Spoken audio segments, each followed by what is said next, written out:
ಸ್ನೇಹಿತರೆ, ಕರ್ನಾಟಕ ರಾಜ್ಯ ಗ್ರಾಹಕ ಮಹಾಮಂಡಳಿ ಅಂದರೆ ಈ KSCC ಏನಂತ ಕರಿತೀವಲ್ಲ, ಇದರೊಳಗೆ ಖಾಲಿ ಇರುವಂತಹ FDA ಫಾರ್ಮಸಿಸ್ಟ್ ಮತ್ತು ಅಸಿಸ್ಟೆಂಟ್ ಹುದ್ದೆಗಳಿಗೆ ಹೊಸದಾಗಿ ನೋಟಿಫಿಕೇಶನ್ ಅನೌನ್ಸ್ಮೆಂಟ್ ಮಾಡಿರ್ತಾರೆ. ಸ್ನೇಹಿತರೆ, ನಾನು ಪ್ರಿವಿಯಸ್ ವಿಡಿಯೋ ಯಾರು ನೋಡಿರ್ತೀರೋ ಗೊತ್ತಿರ್ತೈತಿ. ಮೊದಲು ಇದನ್ನು ನೋಟಿಫಿಕೇಶನ್ ಮಾಡಿರೋ ಈಗ ಒಂದು ತಿಂಗಳ ಹಿಂದೆ ನೋಡ್ರಿ, ಇದನ್ನು ನೋಟಿಫಿಕೇಶನ್ ಅನೌನ್ಸ್ಮೆಂಟ್ ಮಾಡ್ರು, ಅದನ್ನು ಕ್ಯಾನ್ಸಲ್ ಮಾಡ್ರು. ಯಾಕಂದರೆ ಮೀಸಲಾತಿ ಸಂಬಂಧನೇ ಕ್ಯಾನ್ಸಲ್ ಮಾಡಿದ್ರು. ಈ ಒಳ ಮೀಸಲಾತಿ ಏನಂತ ಕರಿತಾರೆ, ಇದ್ರ ಸಂಬಂಧನೇ ಕ್ಯಾನ್ಸಲ್ ಮಾಡ್ರು. ಈಗ ಮತ್ತು ಅದನ್ನು ಹೊಸದಾಗಿ ಅದನ್ನು ನೋಟಿಫಿಕೇಶನ್ ಅನೌನ್ಸ್ಮೆಂಟ್ ಮಾಡಿರ್ತಾರೆ. ಅದ್ರ ಬಗ್ಗೆ ಈಗ ಏನೇನು ಅಪ್ಡೇಟ್ ಇದ್ದಿರ್ತೈತಿ, ಮತ್ತು ಅಪ್ಲಿಕೇಶನ್ ಯಾವಾಗಿಂದ ಡೇಟ್ ಸ್ಟಾರ್ಟ್ ಆಗೈತಿ, ಮತ್ತು ಅರ್ಜಿ ನೋಡಿರಿ ಕ್ವಾಲಿಫಿಕೇಷನ್ ಇದಕ್ಕೆ 12ನೇ ತರಗತಿ ಆಗಿತ್ತಂದ್ರೆ ಇದಕ್ಕೆ ಅರ್ಜಿಯನ್ನು ಸಲ್ಲಿಸ್ಬೋದು. ಡಿಗ್ರಿ ಆಗಿತ್ತಂದರೆ ಡಿಗ್ರಿ ಮೇಲೆ ಅರ್ಜಿಯನ್ನು ಸಲ್ಲಿಸ್ಬೋದು. ಡಿಪ್ಲೊಮಾ ಆಗಿತ್ತಂದರೆ ಡಿಪ್ಲೊಮಾ ಮೇಲೆ ಅರ್ಜಿಯನ್ನು ಸಲ್ಲಿಸ್ಬೋದು.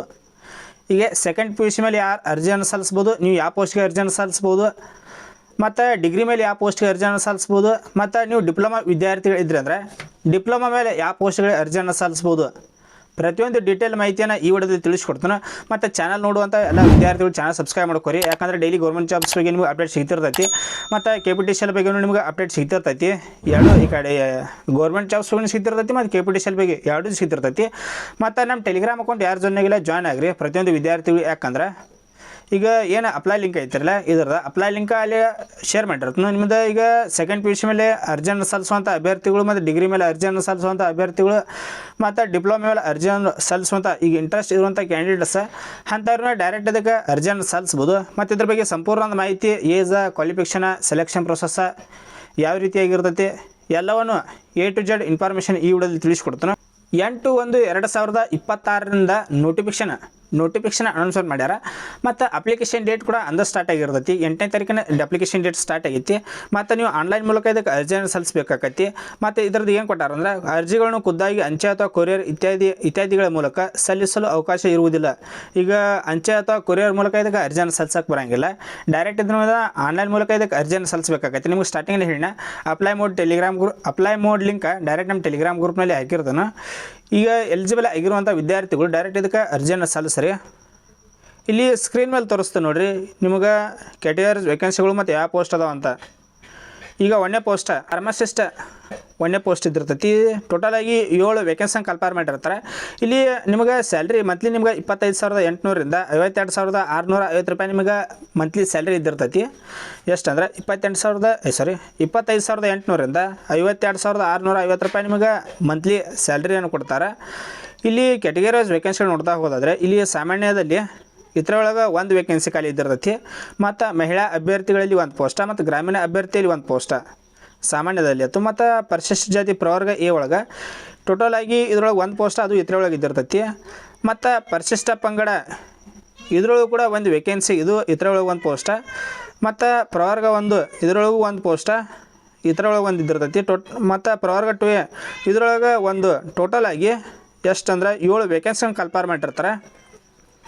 ಬೇಕಾಗುತ್ತೆ ಅಂದರೆ ಇದೇನು PDF ಇದ್ಲೆ ಇದನ್ನು ಕೂಡ ಟೆಲಿಗ್ರಾಮ್ ಗ್ರೂಪ್ನಲ್ಲಿ ಹಾಕಿರುತ್ತೆ ನೋಡಿರಿ.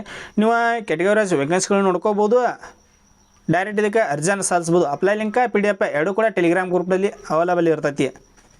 ಅಲ್ಲಿ ಜಾಯ್ನ್ ಆಗಿರಿ. ಯಾಕಂದರೆ ನಿಮಗೂ ಕೂಡ ಇನ್ಫಾರ್ಮೇಷನ್ ಸಿಗ್ತಿರ್ತೈತಿ, ಎಲ್ಲ ಕೂಡ ಅಲ್ಲಿ ಅಪ್ಡೇಟ್ ನೀಡ್ತಾ ಇರ್ತಾನೆ. ಇದು ಫಾರ್ಮಸಿಸ್ಟ್ ಪೋಸ್ಟ್ ಆಯಿತು. 2ನೇ ಪೋಸ್ಟ ಪ್ರಥಮ ದರ್ಜೆ ಗುಮಾಸ್ತರು. ಟೋಟಲಾಗಿ ಇದ್ರೊಳಗೆ 10 ವೇಕೆನ್ಸಿ. ಎಷ್ಟಂದ್ರೆ 10 ವೇಕೆನ್ಸಿಯನ್ನು ಕಲ್ಪೇರ್ ಮಾಡಿರ್ತಾರೆ. ಇಲ್ಲಿ ಸಾಮಾನ್ಯದಲ್ಲಿ 5 ವೇಕೆನ್ಸಿ, ಮತ್ತು ಇಲ್ಲಿ ಮುಂದೆ ಕ್ಯಾಟಗರೀಸ್ ನೋಡ್ಕೋರಿ. ಮತ್ತು ಪರಿಶಿಷ್ಟ ಜಾತಿ ಪ್ರವರ್ಗ A ಒಳಗೆ 1 ವೇಕೆನ್ಸಿ, ಮತ್ತು ಪರಿಶಿಷ್ಟ ಜಾತಿ ಪ್ರವರ್ಗ B ಯಲ್ಲಿ 1 ವೇಕೆನ್ಸಿ, ಮತ್ತು ಪರಿಶಿಷ್ಟ ಪಂಗಡದಲ್ಲಿ 1 ವೇಕೆನ್ಸಿ, ಪ್ರವರ್ಗ 1ರಲ್ಲಿ 1 ವೇಕೆನ್ಸಿ, ಪ್ರವರ್ಗ 2A 1 ವೇಕೆನ್ಸಿ. ಟೋಟಲಾಗಿ 10 ವೇಕೆನ್ಸಿಯನ್ನು ಕಲ್ಪೇರ್ ಮಾಡಿರ್ತಾರೆ. ಇಲ್ಲಿ ಪ್ರಥಮ ದರ್ಜೆ ಗುಮಾಸ್ತರದ.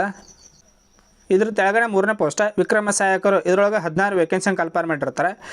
ಇವರಿಗೆ ಎಷ್ಟಂದ್ರೆ ಸಾಮಾನ್ಯದಲ್ಲಿ 8 ವೇಕೆನ್ಸಿ, ಪರಿಶಿಷ್ಟ ಜಾತಿ ಪ್ರವರ್ಗ A ಒಳಗೆ 1 ವೇಕೆನ್ಸಿ, ಮತ್ತು ಪರಿಶಿಷ್ಟ ಜಾತಿ ಪ್ರವರ್ಗ B ಯಲ್ಲಿ 1 ವೇಕೆನ್ಸಿ, ಮತ್ತು ಪರಿಶಿಷ್ಟ ಜಾತಿ ಪ್ರವರ್ಗ C ಯಲ್ಲಿ 1 ವೇಕೆನ್ಸಿ, ಪರಿಶಿಷ್ಟ ಪಂಗಡದಲ್ಲಿ 1 ವೇಕೆನ್ಸಿ, ಪ್ರವರ್ಗ 1ರಲ್ಲಿ 1 ವೇಕೆನ್ಸಿ, ಪ್ರವರ್ಗ 2A ಯಲ್ಲಿ 2 ವೇಕೆನ್ಸಿ, ಪ್ರವರ್ಗ 2B ಯಲ್ಲಿ 1 ವೇಕೆನ್ಸಿ. ಟೋಟಲಾಗಿ 16 ವೇಕೆನ್ಸಿಯನ್ನು ಕಲ್ಪೇರ್ ಮಾಡಿರ್ತಾರೆ. ಎದ್ರೊಳಗೆ ಅಂದ್ರೆ ವಿಕ್ರಮ ಸಹಾಯಕರು ಇದರೊಳಗೆ 16 ವೇಕೆನ್ಸಿ. ನಿಮಗೆ ಮಂತ್ಲಿ 19,950 ರೂಪಾಯಿ ನಿಮಗೆ ಸ್ಯಾಲ್ರಿ ಇದ್ದಿರ್ತೈತಿ. ಎಷ್ಟಂದ್ರೆ 19,950ರಿಂದ 37,900 ರೂಪಾಯಿ ನಿಮಗೆ ಮಂತ್ಲಿ ಸ್ಯಾಲ್ರಿ ಇದ್ದಿರ್ತೈತಿ. ಮತ್ತು ಇದರೊಳಗೆ 2ನೇದ ವಿಕ್ರಮ ಸಹಾಯಕರು ಇದರೊಳಗೆ 1 ವೇಕೆನ್ಸಿ. ಟೋಟಲಾಗಿ ಸಾಮಾನ್ಯದಲ್ಲಿ 1 ವೇಕೆನ್ಸಿ ಇದ್ದಿರ್ತೈತಿ. ಇವರು ಕೂಡ ಸೇಮ್ ಸ್ಯಾಲ್ರಿ 19,950ರಿಂದ 37,900 ರೂಪಾಯಿ ನಿಮಗೆ ಮಂತ್ಲಿ ಸ್ಯಾಲ್ರಿ ಇದಿರ್ತೈತಿ. ಇದ್ರ ಜೊತೆಗೆ ವಿದ್ಯಾರ್ಥಿ ಇದರೊಳಗಡೆ ಕ್ವಾಲಿಫಿಕೇಷನ್ ಕೊಟ್ಟಿರ್ತಾರೆ. ನೀವು ಈಗ ಫಾರ್ಮಸಿಸ್ಟ್ ಹುದ್ದೆಗಳಿಗೆ ಅರ್ಜಿಯನ್ನು ಸಲ್ಲಿಸೋಕೆ ಯಾವ ರೀತಿಯಾಗಿ ಕ್ವಾಲಿಫಿಕೇಷನ್ ಹೊಂದಿರಬೇಕು, ಮತ್ತು ಇದಾಗ ಯಾವುದಂದ್ರೆ ವಿಕ್ರಮ ಸಹಾಯಕರ ಅರ್ಜಿಯನ್ನು ಸಲ್ಲಿಸೋಕೆ ಮತ್ತು ಅಸಿಸ್ಟೆಂಟ್ ಹುದ್ದೆಗಳಿಗೆ ಅರ್ಜಿಯನ್ನು ಸಲ್ಲಿಸೋಕೆ ಈಗ 1ನೇ ಪೋಸ್ಟ್ ನೋಡಿರಿ, ಇದನ್ನು ಕೂಡ ಸ್ಕ್ರೀನ್ ಮೇಲೆ ತೋರಿಸ್ತಾನೆ, ನೀವು ಇಲ್ಲಿ ನೋಡ್ಬೋದು. ಈಗ 1ನೇ ಪೋಸ್ಟ್ ಫಾರ್ಮಸಿಸ್ಟ್ ಹುದ್ದೆಗಳಿಗೆ ಅರ್ಜಿಯನ್ನು ಸಲ್ಲಿಸೋಕೆ ಸರ್ಕಾರದ ಅಂಗೀಕೃತ ಸಂಸ್ಥೆಯಿಂದ ಡಿಪ್ಲೊಮಾ ಇನ್ ಫಾರ್ಮಸಿ ಪರೀಕ್ಷೆಯಲ್ಲಿ ತೇರ್ಗಡೆಯನ್ನು ಹೊಂದಿರಬೇಕು, ಮತ್ತು ಕಂಪ್ಯೂಟರ್ ಆಪರೇಷನ್ ಮತ್ತು ಅಪ್ಲಿಕೇಶನ್ನಲ್ಲಿ ಜ್ಞಾನವನ್ನು ಹೊಂದಿರಬೇಕಾಗತ್ತೆ, ಮತ್ತು ಕನ್ನಡವನ್ನು ಓದುವ ಸಾಮರ್ಥ್ಯದ ಜೊತೆಗೆ ಕನ್ನಡ ಜ್ಞಾನ, ಬರೆಯುವಿಕೆ, ಕನ್ನಡವನ್ನು ಸ್ಪಷ್ಟವಾಗಿ ಮಾತನಾಡಬೇಕು ಮತ್ತು ಅರ್ಥ ಮಾಡಿಕೊಳ್ಳಬೇಕು. ಯಾವುದಂದ್ರೆ ಫಾರ್ಮಸಿಸ್ಟ್ ಹುದ್ದೆಗಳಿಗೆ ಈ ರೀತಿಯಾಗಿ 1, 2, 3 ಕ್ವಾಲಿಫಿಕೇಷನ್ ಇದ್ದಿರ್ತೈತಿ ಫಾರ್ಮಸಿಸ್ಟ್ ಹುದ್ದೆಗಳಿಗೆ ಅರ್ಜಿಯನ್ನು ಸಲ್ಲಿಸೋಕೆ. ಮತ್ತು 2ನೇದ ಪ್ರಥಮ ದರ್ಜೆ ಗುಮಾಸ್ತರು, ಇದಕ್ಕೆ 1ನೇದ ಭಾರತದ ಕಾನೂನಿನ ಅಡಿಯಲ್ಲಿ ಸ್ಥಾಪನೆಯಾದ ವಿಶ್ವವಿದ್ಯಾಲಯದಿಂದ ಯಾವುದೇ ಪದವಿಯಲ್ಲಿ ತೇರ್ಗಡೆಯನ್ನು ಹೊಂದಿರಬೇಕು. ಈಗ ಪ್ರಥಮ ದರ್ಜೆ ಇದು ಸಹಾಯಕ ಗುಮಾಸ್ತರು, ಇದಕ್ಕೆ 1ನೇದ ಡಿಗ್ರಿ ಕಂಪ್ಲೀಟ್ ಮಾಡಿರಬೇಕು, ಮತ್ತು 2ನೇದ ಕಂಪ್ಯೂಟರ್ ಆಪರೇಷನ್ ಮತ್ತು ಅಪ್ಲಿಕೇಶನ್ನಲ್ಲಿ ಜ್ಞಾನ ಹೊಂದಿರಬೇಕಾಗತ್ತೆ. ಸೇಮ್ ಇದಕ್ಕೂ ಕೂಡ ಕನ್ನಡವನ್ನು ಓದುವ ಸಾಮರ್ಥ್ಯದ ಜೊತೆಗೆ ಕನ್ನಡ ಜ್ಞಾನ, ಬರೆಯುವಿಕೆ, ಕನ್ನಡವಾಗಿ ಸ್ಪಷ್ಟವಾಗಿ ಮಾತನಾಡಬೇಕು ಮತ್ತು ಅರ್ಥ ಮಾಡಿಕೊಳ್ಳಬೇಕು. ಇದಕ್ಕೂ ಕೂಡ ಸೇಮ್ ಅದೇ ರೀತಿಯಾಗಿದ್ದಿರ್ತೈತಿ. ಮತ್ತು 3ನೇದ ವಿಕ್ರಮ ಸಹಾಯಕರು, ಇದಕ್ಕೆ ಯಾವ ರೀತಿ ಕ್ವಾಲಿಫಿಕೇಷನ್ ಕೊಟ್ಟಾರ ಅಂದರೆ ಸೆಕೆಂಡ್ PUC ಕಂಪ್ಲೀಟ್ ಮಾಡಿರಬೇಕು. ಇಲ್ಲಿ ನೋಡಿರಿ, ವಿಕ್ರಮ ಸಹಾಯಕರು ಈ ಹುದ್ದೆಗಳಿಗೆ ಅಪ್ಲಿಕೇಶನ್ ಹಾಕಕ್ಕೆ 1ನೇದ ಸೆಕೆಂಡ್ PUC ಕಂಪ್ಲೀಟ್ ಆಗಿರಬೇಕು. ಇದು ಆರ್ಟ್ಸ್ ಮತ್ತು ಕಾಮರ್ಸ್ ಸೈನ್ಸ್ ಯಾವ್ದು ಬೇಕಾದು 1ನೇದ ಸೆಕೆಂಡ್ PUC ಕಂಪ್ಲೀಟ್ ಮಾಡಿರಬೇಕು, ಮತ್ತು ಕಂಪ್ಯೂಟರ್ ಆಪರೇಷನ್ ಮತ್ತು ಅಪ್ಲಿಕೇಶನ್ನಲ್ಲಿ ಜ್ಞಾನ ಹೊಂದಿರಬೇಕು, ನಿಮಗೆ ಕಂಪ್ಯೂಟರ್ ನಾಲೆಜ್ ಇರಬೇಕು, ಮತ್ತು ಸೇಮ್ ಅದು ಕನ್ನಡ ಓದುವುದು ಮತ್ತು ಮಾತನಾಡುವುದು ಈ ರೀತಿಯಾಗಿ ಬರ್ತಿರ್ತಾರೆ ಎಲ್ಲರೂ ಬರ್ತೈತಿ. ಈ ರೀತಿಯಾಗಿ ಕ್ವಾಲಿಫಿಕೇಷನ್ ಹೊಂದಿದ್ದಿರೋದು ಇದಕ್ಕೆ ಅರ್ಜಿಯನ್ನು ಸಲ್ಲಿಸ್ರಿ. ಮತ್ತು ವಯೋಮಿತಿ ಬಗ್ಗೆ ಬರೋದಾದರೆ ಈಗ ಇಲ್ಲಿ ನೋಡ್ರಿ, ಇದನ್ನು ಕೂಡ ಸ್ಕ್ರೀನ್ ಮೇಲೆ ತೋರಿಸ್ತಾನೆ. ಈಗ ಸಾಮಾನ್ಯ ವರ್ಗದವರಿಗೆ 18 ವರ್ಷ ಈಗ ಮಿನಿಮಮ್ ಇದೆ, ಕನಿಷ್ಠ 18 ವರ್ಷ ವಯಸ್ಸನ್ನು ಹೊಂದಿರಬೇಕು. ಏನು 3 ಪೋಸ್ಟ್ ಅದಲ್ಲ, 3 ಪೋಸ್ಟ್ಗೂ ಸೇಮ. ಗರಿಷ್ಠ ಮತ್ತು 35 ವರ್ಷ ನಿಮಗೆ 3 ವರ್ಷ ವಯಸ್ಸಿನ ಸಡಿಲಿಕೆ ಕೊಟ್ಟಿರ್ತಾರೆ. ಈಗ ಪ್ರತಿಯೊಂದು ವರ್ಗದ ಅಭ್ಯರ್ಥಿಗಳಿಗೆ SC ಬತ್ತು, ST ಬತ್ತು, ಹ್ಯುಮೆನ್ಸ್ದವ್ರಿಗೆ ಬತ್ತು, ಅದರ್ಸ ಎಲ್ಲ ಅಭ್ಯರ್ಥಿಗಳಿಗೆ 3 ವರ್ಷ ಸೇಮ್. OBCದವ್ರಿಗೆ 5 ವರ್ಷ ಇಲ್ಲ, ನೀವು ಕನ್ಫ್ಯೂಸ್ ಆಗಬೇಡ್ರಿ. ಸೇಮ್ ಎಲ್ಲರೂ ಕೂಡ 3 ವರ್ಷ ಅಷ್ಟೇ ವಯಸ್ಸಿನ ಸಡಿಲಿಕೆಯನ್ನು ಕೊಟ್ಟಾರೆ. ನೀವು 38 ವರ್ಷ ತನಕ ಇದಕ್ಕೆ ಅರ್ಜಿಯನ್ನು ಸಲ್ಲಿಸ್ಬೋದು. ಮತ್ತು ಪ್ರವರ್ಗ 2A ಬತ್ತು, 2B ಬತ್ತು, 3A ಬತ್ತು, 3B ಬತ್ತು, ಇವು ಕೂಡ 41 ವರ್ಷ ತನಕ ಅದಕ್ಕೆ ಅರ್ಜಿಯನ್ನು ಸಲ್ಲಿಸ್ಬೋದು. ಮಿನಿಮಮ್ 18ರಿಂದ 41 ವರ್ಷ ತನಕ ನೀವು ಅಪ್ಲಿಕೇಶನ್ ಹಾಕ್ಬೋದು. ಮತ್ತು ಪರಿಶಿಷ್ಟ ಜಾತಿ ಪ್ರವರ್ಗ A, ಪರಿಶಿಷ್ಟ ಜಾತಿ ಪ್ರವರ್ಗ B, ಪರಿಶಿಷ್ಟ ಜಾತಿ ಪ್ರವರ್ಗ C, ಪರಿಶಿಷ್ಟ ಪಂಗಡ ಪ್ರವರ್ಗ A, ಇವ್ರಿಗೆ 43 ವರ್ಷ. ಇಲ್ಲಿ ನೋಡ್ರಿ, ಎಷ್ಟಂದ್ರೆ 43 ವರ್ಷ ತನಕ ಇದಕ್ಕೆ ಅರ್ಜಿಯನ್ನು ಸಲ್ಲಿಸ್ಬೋದು. ಮಿನಿಮಮ್ ಎಷ್ಟಂದ್ರೆ 18 ವರ್ಷ. 18 ವರ್ಷ ಆಗಿತ್ತಂದ್ರೆ ಇದಕ್ಕೆ ಅರ್ಜಿಯನ್ನು ಸಲ್ಲಿಸ್ರಿ, ಯಾರು ಕೂಡ ಮಿಸ್ ಮಾಡಬೇಡ್ರಿ. ಕ್ವಾಲಿಫಿಕೇಷನ್ ತಿಳಿಸ್ಕೊಟ್ಟು ನಿಮ್ದು ಏನಾರ ಆ ರೀತಿಯಾಗಿ ಕ್ವಾಲಿಫಿಕೇಷನ್ ಹೊಂದಿರ್ತಾರೆ ಅರ್ಜಿಯನ್ನು ಸಲ್ಲಿಸ್ಬೋದು. ಮತ್ತು ವಿಕಲಚೇತನರಿಗೆ 10 ವರ್ಷ ವಯಸ್ಸಿನ ಸಡಿಲಿಕೆಯನ್ನು ಕೊಟ್ಟಾರ. ವಿಧವೆಯರಿಗೆ 10 ವರ್ಷ ಇದ್ದಿರ್ತೈತಿ. ಮತ್ತು ಮಾಜಿ ಸೈನಿಕರಿಗೆ ಮಿಲಿಟರಿ ಸೇವೆಯಲ್ಲಿ ಸೇವೆ ಸಲ್ಲಿಸಿದ ಅವಧಿಗೆ ಮತ್ತು ಅರ್ಜಿ ಶುಲ್ಕ ಇದ್ದಿರ್ತೈತಿ. ಎಷ್ಟೆಷ್ಟು ಅಂದ್ರೆ ಈಗ ಪರಿಶಿಷ್ಟ ಜಾತಿ ಪ್ರವರ್ಗ A, ಪರಿಶಿಷ್ಟ ಜಾತಿ ಪ್ರವರ್ಗ B, ಪರಿಶಿಷ್ಟ ಜಾತಿ ಪ್ರವರ್ಗ C, ಪರಿಶಿಷ್ಟ ಪಂಗಡ ಪ್ರವರ್ಗ A ಮತ್ತು ವಿಕಲಚೇತನ ಅಭ್ಯರ್ಥಿಗಳಿಗೆ 500 ರೂಪಾಯಿ ನಿಮಗೆ ಅಪ್ಲಿಕೇಶನ್ ಚಾರ್ಜಸ್ ಇರ್ತೈತಿ. ಎಷ್ಟಂದ್ರೆ ಅರ್ಜಿ ಶುಲ್ಕ ನಿಮ್ಗೆ ಅಪ್ಲಿಕೇಶನ್ ಚಾರ್ಜಸ್ ಇರ್ತೈತಿ, 500 ರೂಪಾಯಿ ಇದ್ದಿರ್ತೈತಿ ಇವ್ರಿಗೆ. ಮತ್ತು ಇವ್ರನ್ನ ಬಿಟ್ಟು ಉಳಿದವ್ರಿಗೆ 1,000 ರೂಪಾಯಿ ನಿಮ್ಗೆ ಅಪ್ಲಿಕೇಶನ್ ಚಾರ್ಜಸ್ ಇರ್ತೈತಿ. ನೀವು ಇದನ್ನ ಆನ್ಲೈನ್ ಪೇಮೆಂಟ್ ಮಾಡಬೇಕಾಗತ್ತಿ. ಮತ್ತು ಲಾಸ್ಟ್ ಡೇಟ್ ಅರ್ಜಿ ಸಲ್ಲಿಸಲು ಮತ್ತು ಶುಲ್ಕ ಪಾವತಿಸಲು ಕೊನೆಯ ದಿನಾಂಕ 7/2/2026. ಅಪ್ಲಿಕೇಶನ್ 9ನೇ ತಾರೀಕಿನ ಅಪ್ಲಿಕೇಶನ್ ಡೇಟ್ ಸ್ಟಾರ್ಟ್ ಆಗಿರ್ತೈತಿ. ನಾ 8ನೇ ತಾರೀಕಿನ ಅದೊಂದು ಸ್ವಲ್ಪ ಮಿಸ್ಟೇಕ್ ಆಯ್ತು. 9ನೇ ತಾರೀಕು ಅಪ್ಲಿಕೇಶನ್ ಡೇಟ್ ಸ್ಟಾರ್ಟ್ ಆಗೈತಿ. ಕೊನೆಯ ದಿನಾಂಕ 7/2/2026. ಇದು ಅಪ್ಲಿಕೇಶನ್ ಹಾಕಕ್ಕೆ ಕೊನೆಯ ದಿನಾಂಕ ಆಗಿರ್ತೈತಿ. ನೀವು ಆನ್ಲೈನ್ ಅಪ್ಲಿಕೇಶನ್ ಹಾಕಬೇಕಾಕತಿ. ಇದ್ರ ಜೊತೆ ಈ PDF ಒಳಗೆ ಯಾವ ರೀತಿ ನೀವು ಅಪ್ಲಿಕೇಶನ್ ಹಾಕಬೇಕು ಮತ್ತು ನೇಮಕಾತಿ ಅನರ್ಹತೆಗಳು ಹಲವಾರು ಮಾಹಿತಿ ಇದ್ದಿರ್ತೈತಿ, ಇಲ್ಲಿ ನೀವು ನೋಡ್ಬೋದು. ಮತ್ತು ಎಕ್ಸಾಮ್ ಪ್ಯಾಟರ್ನ್ ಕೂಡ ಇದ್ದಿರ್ತೈತಿ. ಈಗ ಎಕ್ಸಾಮ್ ಪ್ಯಾಟರ್ನ್ ಇದನ್ನು ಕೂಡ ಸ್ಕ್ರೀನ್ ಮೇಲೆ ತೋರಿಸ್ತೀನಿ ನೋಡಿರಿ. ಈಗ ಪರಮಶ್ರೇಷ್ಠ ಪ್ರಥಮ ದರ್ಜೆ ಸಹಾಯಕರು ಮತ್ತು ವಿಕ್ರಮ ಸಹಾಯಕರಿಗೆ ಈಗೇನು ಅಪ್ಲಿಕೇಶನ್ ಹಾಕ್ತಿರಲ್ಲ ಆ ಅಭ್ಯರ್ಥಿಗಳಿಗೆ ಈಗ ಕನ್ನಡ ಭಾಷೆ ಇದರೊಳಗೆ 50 ಅಂಕ, ಸಾಮಾನ್ಯ ಆಂಗ್ಲ ಭಾಷೆ 25 ಅಂಕ, ಸಾಮಾನ್ಯ ಜ್ಞಾನ 25 ಅಂಕ, ಸಹಕಾರಿ ವಿಷಯ 50 ಅಂಕ, ಭಾರತದ ಸಂವಿಧಾನ 25 ಅಂಕ, ಮತ್ತು ಸಮಾಜಯುಕ್ತವಾದ ಚಟುವಟಿಕೆ ಮತ್ತು ವಸ್ತುನಿಷ್ಠ ವಿಷಯ ಇದರೊಳಗೆ 25. ಎಷ್ಟಂದ್ರೆ ಟೋಟಲ್ ಆಗಿ 200 ಅಂಕ. ಯಾರ್ಯಾರಿಗಂದ್ರೆ ಈಗ ಫಾರ್ಮಸಿಸ್ಟ್ ಹುದ್ದೆಗಳಿಗೆ ಅಪ್ಲಿಕೇಶನ್ ಹಾಕುವಂಥ ವಿದ್ಯಾರ್ಥಿಗಳಿಗೆ ಮತ್ತು ಪ್ರಥಮ ದರ್ಜೆ ಸಹಾಯಕರು ಇದಕ್ಕೆ ಅಪ್ಲಿಕೇಶನ್ ಹಾಕುವಂಥ ವಿದ್ಯಾರ್ಥಿಗಳಿಗೆ, ವಿಕ್ರಮ ಸಹಾಯಕರು ಇವೇನು 3 ಪೋಸ್ಟ್ ಅದಲ್ಲ, 3 ಪೋಸ್ಟ್ಗಳಿಗೆ ಈ ರೀತಿಯಾಗಿ ಎಕ್ಸಾಮ್ ಪ್ಯಾಟರ್ನ್ ಇದ್ದಿರ್ತೈತಿ. ಎಷ್ಟಂದ್ರೆ 200 ಅಂಕಕ್ಕೆ ನಿಮಗೆ ಎಕ್ಸಾಮ್ ಪ್ಯಾಟರ್ನ್ ಇದ್ದಿರ್ತೈತಿ. ಮತ್ತು ಲಿಖಿತ ಪರೀಕ್ಷೆ ಹಾಗೂ ಸಂದರ್ಶನಕ್ಕೆ ಸಂಸ್ಥೆ ನಿಗದಿಪಡಿಸಿರುವ ಸ್ಥಳಕ್ಕೆ ಅಭ್ಯರ್ಥಿಗಳು ತಮ್ಮ ಸ್ವಂತ ಖರ್ಚಿನಲ್ಲಿ ಹಾಜರಾಗತಕ್ಕದ್ದು. ಅಂದರೆ ನಿಮಗೆ ಇಂಟರ್ವ್ಯೂ ಇರ್ತೈತಿ, ಇಂಟರ್ವ್ಯೂ ಡೇಟ್ ಇದಿರ್ತೈತಿ. ಆ ಇಂಟರ್ವ್ಯೂ ಡೇಟ್ಗೆ ನೀವು ಅದನ್ನ ಡೇಟ್ ನಿಮ್ಗೆ ಮೇಲ್ ಮಾಡ್ತಾರೆ, ಮೇಲ್ ಅಥವಾ ವೆಬ್ಸೈಟ್ನಲ್ಲಿ ಪ್ರಕಟಣೆ ಮಾಡಿರ್ತಾರೆ. ಆಯಾ ದಿನಾಂಕದಂದು ನೀವು ಇಂಟರ್ವ್ಯೂ ಕೂಡ ಹೋಗ್ಬೇಕಾಕತಿ.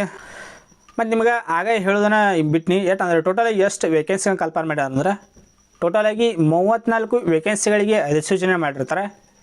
ಎಷ್ಟಂದ್ರೆ 34 ವೇಕೆನ್ಸಿಗಳನ್ನ ಕಲ್ಪನೆ ಮಾಡ್ಯಾರ. ಈಗ ಒಂದೊಂದು ವಿದ್ಯಾರ್ಥಿಗಳು ಏನು ಮಾಡ್ತಾರೆ ಅಂದ್ರೆ ಈ 34 ಅದಾವೆ, ಇದಕ್ಕೆ ಬಿಡ್ರಿ ನಾವೇನು ಅಪ್ಲಿಕೇಶನ್ ಹಾಕೋದು ಹಿಂಗೆ ಅಂತೀರಿ.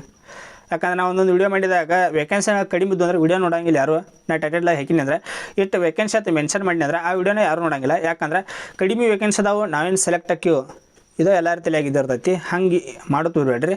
ಕಡಿಮೆ ಇರೋತಾಕು ಎಲ್ಲರೂ ಕೂಡ ಅರ್ಜಿನ ಸಲ್ಲಿಸ್ರಿ. ಯಾಕಂದರೆ ಯಾವ ರೀತಿ ಕಟಪ್ ನಿಂದಿರ್ತೈತಿ ಹೇಳಕ್ಕೆ ಬರೋಂಗಿಲ್ಲ. ಅದಕ್ಕಾಗಿ ಆಲ್ಮೋಸ್ಟ್ ಎಲ್ಲರೂ ಕೂಡ ಎಷ್ಟು ವಯಸ್ಸು ಭಾಳ ಅಂದ್ರೆ 18 ವರ್ಷ ಆಗಿತ್ತು ಅಂದ್ರೆ ಅರ್ಜಿನ ಸಲ್ಲಿಸ್ರಿ. ವಯಸ್ಸು ಎಷ್ಟು ಅಂದ್ರೆ 38, 40, 43 ವರ್ಷ ತನಕ ಇದಕ್ಕೆ ಗರಿಷ್ಠ ವಯೋಮಿತಿಯನ್ನು ಕೊಟ್ಟಾರ. 43 ವರ್ಷ ತನಕ ಇದಕ್ಕೆ ಅರ್ಜಿನ ಸಲ್ಲಿಸ್ಬೋದು. ಈಗ ಯಾರ್ಯಾರ್ದು ಏಜ್ ಹೋಗಿರ್ತೈತಿ ಅಂಥವ್ರು ಅಭ್ಯರ್ಥಿ ಏನು ಕೂತಿರ್ತಿರಲ್ಲ ಅಂಥ ಅಭ್ಯರ್ಥಿಗಳು ಇದಕ್ಕೆ ಅರ್ಜಿಯನ್ನು ಸಲ್ಲಿಸ್ರಿ. ಅವ್ರು ಮಿಸ್ ಮಾಡಿಬೇಡ್ರಿ, ಅಂಥವ್ರು ಅರ್ಜಿಯನ್ನು ಸಲ್ಲಿಸ್ರಿ. ಮತ್ತು ಈಗೇನೈತೆ ಇಟ್ಟೆಲ್ಲ ಹೇಳಿದ್ರು ಇದನ್ನು ಬಿಟ್ಟು ನಿಮ್ಗೆ ಇನ್ನೂ ಏನಾದರೂ ಈಗೆಲ್ಲ ತಿಳಿಸಿನ ಆಲ್ಮೋಸ್ಟ್ ಎಲ್ಲ ಕವರ್ ಮಾಡಿ ನನ್ನ ಕ್ವಾಲಿಫಿಕೇಷನ್, ಸೆಲೆಕ್ಷನ್ ಪ್ರೊಸೆಸ್ ಮತ್ತು ಎಕ್ಸಾಮ್ ಪ್ಯಾಟ್ರನ್ನ ಎಲ್ಲ ಆಲ್ಮೋಸ್ಟ್ ಎಲ್ಲ ಕವರ್ ಮಾಡಿನು. ಇದನ್ನು ಬಿಟ್ಟು ನಿಮ್ಗೆ ಇನ್ನೂ ಏನಾದರೂ ಮಾಹಿತಿ ಬೇಕಾಗಿತ್ತು ಅಂದರೆ ಇನ್ಸ್ಟಾಗ್ರಾಮ್ನಲ್ಲಿ ಕಾಂಟ್ಯಾಕ್ಟ್ ಮಾಡ್ಬೋದು. ಮತ್ತು ಟೆಲಿಗ್ರಾಮ್ ಅಕೌಂಟ್ ಯಾರು ಜನಗೆಲ್ಲ ಜಾಯ್ನ್ ಆಗಿರಿ. ಅಲ್ಲಿ ಕೂಡ ಈ PDF ಹಾಕಿರ್ತನು, ಅಪ್ಲೈ ಲಿಂಕ್ ಹಾಕಿರ್ತನು. ಜೊತೆಗೆ ಇನ್ನಿತರ ಮಾಹಿತಿ ಯಾವುದಾದ್ರೂ ಜಾಬ್ಸ್ದಾರ ಏನಾರ ಮಾಹಿತಿ ಕೊಟ್ಟರಂದ್ರೆ ಆ ಜಾಬ್ಸ್ದು PDF ಹಾಕಿರ್ತನು, ಅಪ್ಲೈ ಲಿಂಕ್ ಇದ್ದಿರ್ತೈತಿ. ನಿಮಗೂ ಯೂಸ್ ಆಕೈತಿ, ನನಗೂ ಸ್ವಲ್ಪ ಸಪೋರ್ಟ್ ನೀಡಿದಂಗೆ ಆಕೈತಿ. ಅದಕ್ಕಾಗಿ ಟೆಲಿಗ್ರಾಮು ಜಾಯ್ನ್ ಆಗಿರಿ. ಪ್ರತಿಯೊಂದು ಶೇರ್ ಮಾಡ್ತಾ ಇರ್ತಾನು. ಮತ್ತು ಇನ್ಸ್ಟಾಗ್ರಾಮ್ ಯಾರು ಫಾಲೋ ಮಾಡಿಲ್ಲ ಇನ್ಸ್ಟಾಗ್ರಾಮು ಫಾಲೋ ಮಾಡಿರಿ. ಮತ್ತು ಇನ್ನೊಂದೇನಪ್ಪ ಅಂತಂದ್ರೆ ಚಾನಲ್ ಹೊಸದಾಗಿ ನೋಡುವಂಥ ಎಲ್ಲ ವಿದ್ಯಾರ್ಥಿಗಳು ಪ್ರತಿಯೊಂದು ವಿದ್ಯಾರ್ಥಿಗಳು ಚಾನಲ್ ಸಬ್ಸ್ಕ್ರೈಬ್ ಮಾಡ್ಕೊತ ಬರ್ರಿ. ಯಾಕಂದ್ರೆ ಡೈಲಿ ಗೌರ್ಮೆಂಟ್ ಜಾಬ್ಸ್ ಆಯ್ತು, ಪ್ರೈವೇಟ್ ಜಾಬ್ಸ್ ಆಯ್ತು ಆಲ್ಮೋಸ್ಟ್ ನೋಡತ್ತೀರಿ ನಾವು ಡೈಲಿ ಹಾಕತ್ನ. ಗೌರ್ಮೆಂಟ್ ಜಾಬ್ಸನ್ನು ಅಪ್ಡೇಟ್ ಇದ್ದಿರ್ತೈತಿ, KPTCL ಬಗ್ಗೆ ಅಪ್ಡೇಟ್ ಇದ್ದಿರ್ತೈತಿ, ಯಾವ್ದು ರಿಸಲ್ಟ್ ಬರ್ತಾನೆ ರಿಸಲ್ಟ್ ಬಗ್ಗೆನೂ ಅಪ್ಡೇಟ್ ಇದ್ದಿರ್ತೈತಿ. ಪ್ರತಿಯೊಂದು A to Z ಇನ್ಫಾರ್ಮೇಷನ್ ನಿಮ್ಗೆ ಸಿಗ್ತಿರ್ತೈತಿ.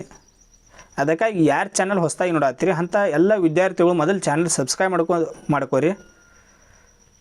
ಮತ್ತು ನಿಮ್ಮ ಎಲ್ಲ ಗೆಳೆಯರು ಕೂಡ ವಿಡಿಯೋನ ಶೇರ್ ಮಾಡಿರಿ. ಯಾರ ಅಪ್ಲಿಕೇಶನ್ ಹಾಕುವಂಥ ಸೆಕೆಂಡ್ PUC ಮೇಲೆ, ಡಿಗ್ರಿ ಮೇಲೆ, ಡಿಪ್ಲೊಮಾ ಮೇಲೆ ಹಾಕುವಂಥ ವಿದ್ಯಾರ್ಥಿಗಳದಾರ ಎಲ್ಲರೂ ಕೂಡ ವಿಡಿಯೋನ ಶೇರ್ ಮಾಡಿರಿ. ಅವ್ರಿಗೂ ಸ್ವಲ್ಪ ಯೂಸ್ ಆಕೈತಿ.